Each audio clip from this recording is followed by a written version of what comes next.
Waktu di video initial review, gue bilang kan ini harganya nggak murah-murah amat nih sebagai kategori sepatu budget dari brand Puma.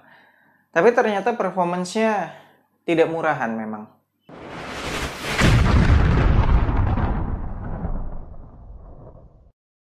Yo, what's good abas di seluruh Indonesia, balik lagi sama gue Fatty Brainwash di Anak Basket Channel. Di video kali ini gue akan ngebahas performance review sepatu basket Puma Triple. Kita mulai dari traction.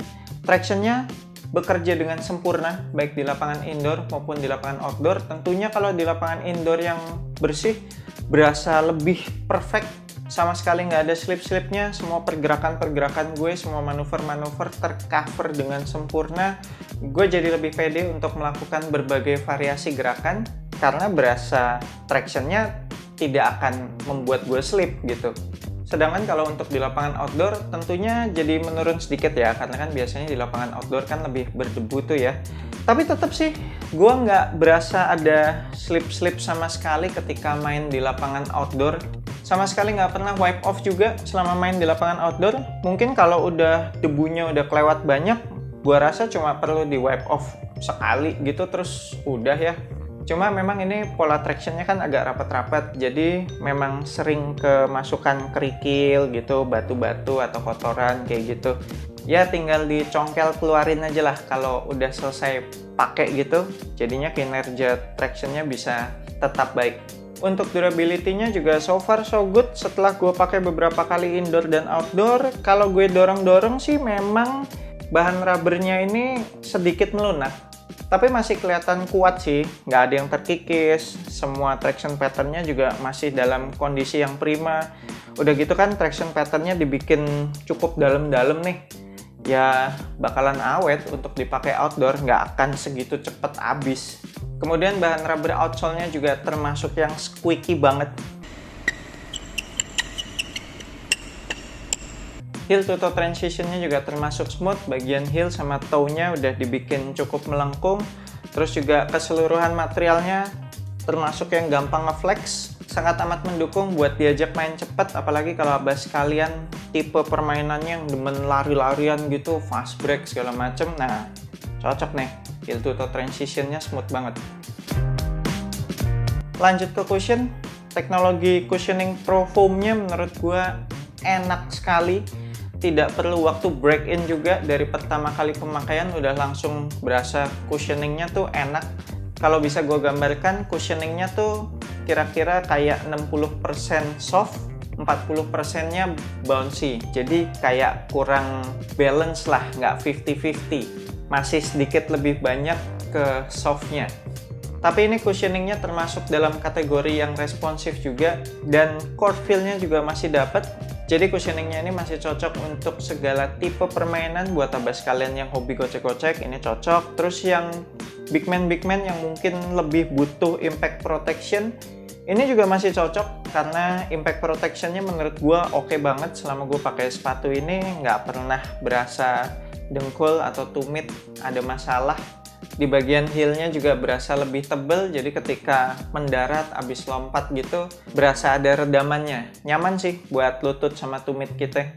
Untuk upper materialnya ini termasuk zero break-in time. Dari awal penggunaan udah langsung enak, langsung ngikutin bentuk kaki juga.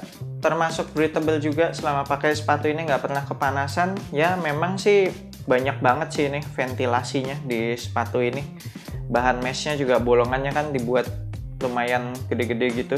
Tapi seandainya bahan mesh-nya bisa dibikin lebih tebel, menurut gua akan lebih enak dan lebih oke juga buat support. Meskipun di sini udah ada penggunaan fuse overlay kan, nanti akan kita bahas lebih lanjut di bagian support. Cuma menurut gua kalau dengan bahan mesh yang ini berasa ketipisan dan terlalu lentur aja.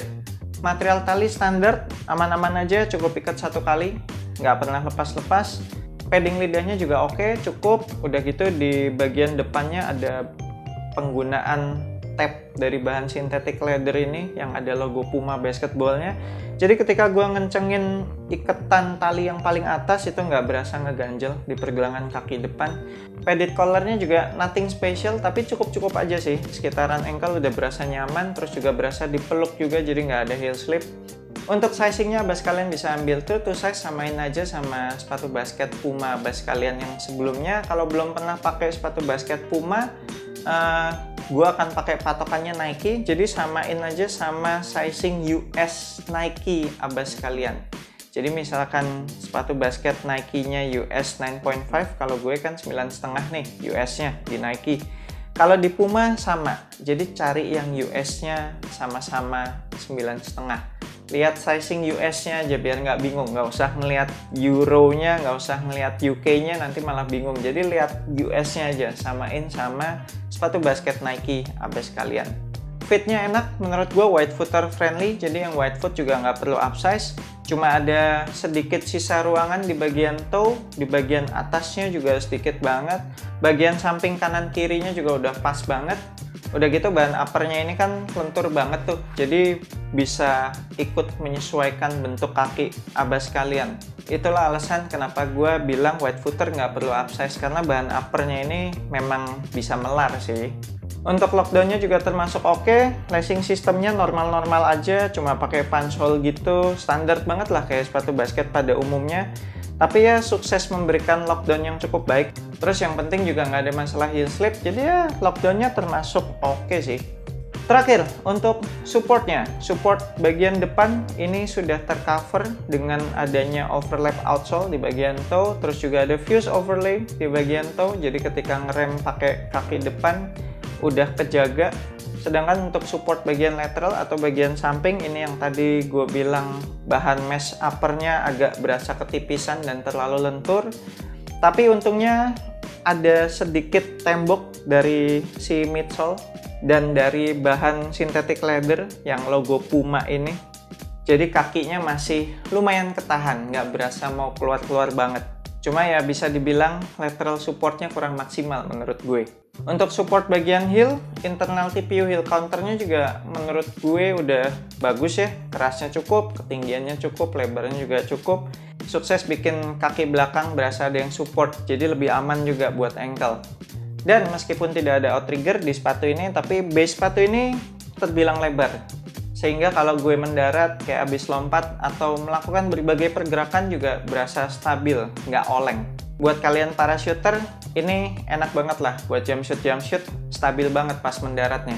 Oke, sekian performance review gue untuk sepatu basket Puma Triple ini dengan harga retail 1,7 juta ya. Menurut gue masih worth it sih. Sangat banyak poin plus di sepatu ini. Minusnya dikit banget, hampir nggak ada. Minusnya paling cuma di lateral support yang tadi gue sebutkan, tapi itu pun juga bukan yang sampai parah gitu, masih dalam kategori aman lah, masih bisa diandalkan. So, buat abas kalian yang tertarik buat kop sepatu basket ini, gue akan tinggalin linknya di deskripsi video ini. Klik aja link tersebut, abas kalian akan langsung diarahkan ke websitenya NCR Sports. Jangan lupa masukin kode voucher asupan basket pada saat akan check out supaya abas kalian dapat promo free ongkir. Thank you banget udah nonton video ini. Jangan lupa support gue terus supaya gue makin semangat bikin konten-konten basket selanjutnya dengan subscribe YouTube Anak Basket Channel, like, share, and comment. I'm Ferdy Brainwash. Sampai jumpa di video berikutnya. Semoga asupan basket Anda minggu ini cukup.